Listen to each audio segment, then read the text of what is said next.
ಇನ್ನು ಮುಂದೆ ಸಾಮಾಜಿಕ ಜಾಲತಾಣದಲ್ಲಿ ಸಿಗುವಂತಹ ಜನಮೆಚ್ಚೋ ಬರಹಗಳನ್ನು ಹೆಕ್ಕಿ ಫ್ರೀಡಂ ಟಿವಿ ನಿಮ್ಮ ಮುಂದಿಡುತ್ತೆ. ಇವತ್ತು ಹಿರಿಯ ಪತ್ರಕರ್ತ ಸಂಗಮೇಶ್ ಮೆಣಸಿನಕಾಯಿ ಅವರ ಬರಹ ನಿಮಗಾಗಿ ಕೊಡ್ತಾ ಇದ್ದೀವಿ. ಸಂಗಮೇಶ್ ಅವರು ಸರ್ಕಾರದ ಹುಳುಕುಗಳನ್ನು ಹೆಕ್ಕುವಲ್ಲಿ, ರಾಜಕಾರಣಿಗಳ ಠಕ್ಕತನವನ್ನು ಬಯಲು ಮಾಡುವಲ್ಲಿ ನಿಸ್ಸೀಮರು. ಮಾಧ್ಯಮ ಅಕಾಡೆಮಿ ಅಧ್ಯಕ್ಷರ ನೇಮಕ ಸಂಬಂಧ ಅವರ ಸೂಕ್ಷ್ಮ ಒಳನೋಟ ನಿಮ್ಮ ಮುಂದೆ ಇಡ್ತಾ ಇದ್ದೀವಿ. ಮಾಧ್ಯಮ ಅಕಾಡೆಮಿಗೆ ಇದೇ ಮೊದಲ ಬಾರಿ ಮಹಿಳೆ, ಅದು ಕೂಡ ಅಲ್ಪಸಂಖ್ಯಾತೆ ಅಧ್ಯಕ್ಷೆಯಾಗಿ ಆಯ್ಕೆಯಾಗಿದ್ದಾರೆ ಎಂಬ ಸಂದೇಶಗಳನ್ನು ಓದುವಾಗ ಒಂದೆಡೆ ಹೆಮ್ಮೆ ಅನಿಸಿದ್ರೂ ಮತ್ತೊಂದೆಡೆ ಬೇಸರವಾಗುತ್ತದೆ. ಯಾಕಂದರೆ ನೂತನ ಅಧ್ಯಕ್ಷೆ ಆಯಿಷಾ ಖಾನಂ ಅವೆಲ್ಲವನ್ನ ಮೀರಿ ಬೆಳೆದವರು. ಅವರು ಮಹಿಳೆ, ಅಲ್ಪಸಂಖ್ಯಾತೆ ಎಂಬ ರಿಯಾಯಿತಿಗಳಾಚೆಯೂ ಕೂಡ ದಿಟ್ಟ ವೃತ್ತಿಬದ್ಧ ಪತ್ರಕರ್ತೆಯಾಗಿ ಬೆಳೆದವರು.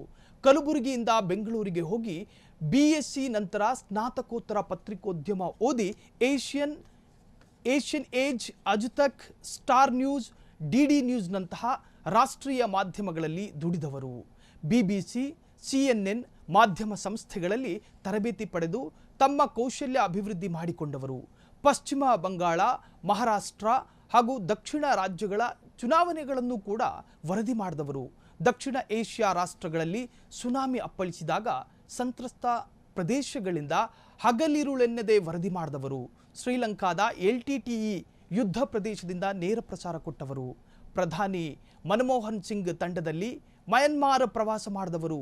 ಇಂದಿನ ಪ್ರಧಾನಿ ನರೇಂದ್ರ ಮೋದಿ ಅವರಿಂದಲೂ ಕೂಡ ಕೈಸಿ ಹೈಮ್ ಆಯೇಷಾಜಿ ಎಂದು ಗೌರವಿಸಲ್ಪಟ್ಟವರು. ಇವೆಲ್ಲ ಇದ್ದಾಗ್ಯೂ ಅವರನ್ನು ಮಹಿಳೆ, ಅಲ್ಪಸಂಖ್ಯಾತೆ ಎಂಬ ರಿಯಾಯಿತಿಗಳಿಂದ ಗುರುತಿಸಿರುವುದು ನನಗಂತೂ ಹಿಡಿಸಲ್ಲ.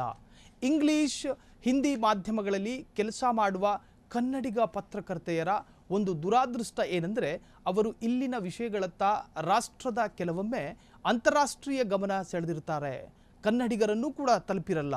ಇರಲಿ, ಇಂತಹ ವೃತ್ತಿಬದ್ಧ ಪತ್ರಕರ್ತೆಯನ್ನು ಮಾಧ್ಯಮ ಅಕಾಡೆಮಿಯ ಅಧ್ಯಕ್ಷೆಯನ್ನಾಗಿ ಆಯ್ಕೆ ಮಾಡಿದ chief minister of Karnataka Siddaramaiah ಅವರಿಗೆ ಈ ದಿಸೆಯಲ್ಲಿ ಪ್ರಮುಖ ಪಾತ್ರ ವಹಿಸಿದ ಮುಖ್ಯಮಂತ್ರಿಗಳ ಮಾಧ್ಯಮ ಸಲಹೆಗಾರ KV ಪ್ರಭಾಕರ್ ಕೋಲಾರ್ ಅವರಿಗೂ ಕೂಡ, ಮಾಧ್ಯಮ ಸಮನ್ವಯಕಾರ ಗಿರೀಶ್ ಕೋಟೆ ಮತ್ತಿತರರೆಲ್ಲರಿಗೂ ಕೂಡ ಧನ್ಯವಾದಗಳನ್ನು ಅರ್ಪಿಸ್ತಾ ಇದ್ದೀವಿ. ಸದಸ್ಯರಾಗಿ ಆಯ್ಕೆಯಾದ ಚಿತ್ರದುರ್ಗದ ಅಹೋಬಲಾಪತಿ MN, ಗಂಗಾವತಿಯ K ನಿಂಗಜ್ಜ, ಬೆಂಗಳೂರಿನ ಹಿರಿಯ ಛಾಯಾಗ್ರಾಹಕ ವೆಂಕಟೇಶ್ ಅವರಿಗೂ ಕೂಡ ಅಭಿನಂದನೆಗಳು. ಇಂತಿ ಸಂಗಮೇಶ ಮೆಣಸಿನಕಾಯಿ.